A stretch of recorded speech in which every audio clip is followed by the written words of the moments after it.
An ecosystem enabling private clubs and their members worldwide to engage, network, create new experiences, and transact, driving revenue for the clubs while delivering value for our members. That's very important to us. An ecosystem obviously is a new term in the private club industry.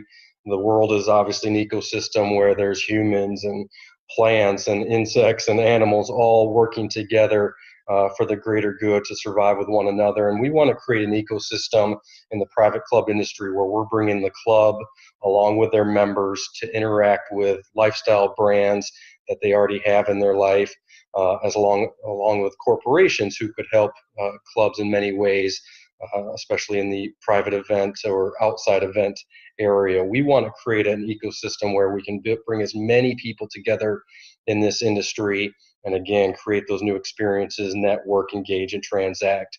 And it's a very mobile platform as well, with most everything being done on the smartphones.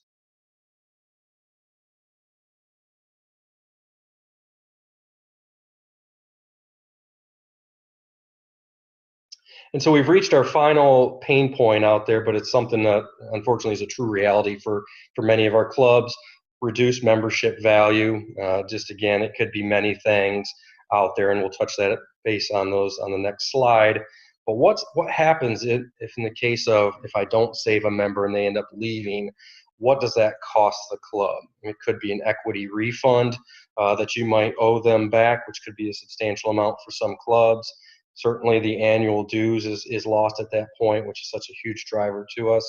The annual spending from those members, the replacement costs to try to replace them. It typically takes about 2.2 new members to generate the same revenue of a current member. And just the perception of the club. Around our area, we tend to know which clubs are adding new members and which clubs are losing members, unfortunately, and that can certainly hurt our brand.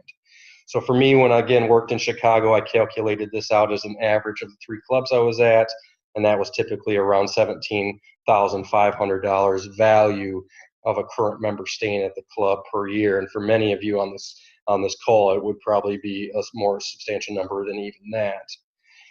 And so why do members resign? I mean, there are some things we can't do anything about. Those who move away for a job, maybe they've lost their job and they just don't have the financial means to belong any longer. And unfortunately, we do have those members who pass away every year. We can't do anything about those. But the areas that OneClubNet is really trying to be there are those things that we can affect. Some members may leave because they feel the club is no longer relevant for those. And we talked about that pain point number 1, where there used to be a lot of events that I like to come to. Unfortunately, that's just not the case any longer. Not enough value. I'm just not there. And again, the events just aren't working for me. My young kids don't have anywhere to come to, those kind of things. The same course over and over again. Again, that's where the access as our network grows. The members would have the ability to say, hey, I'm traveling next week. Let's look on the ecosystem and see if there's any other clubs that I can maybe have some access to, and thankful the club is on that network and gives me that value.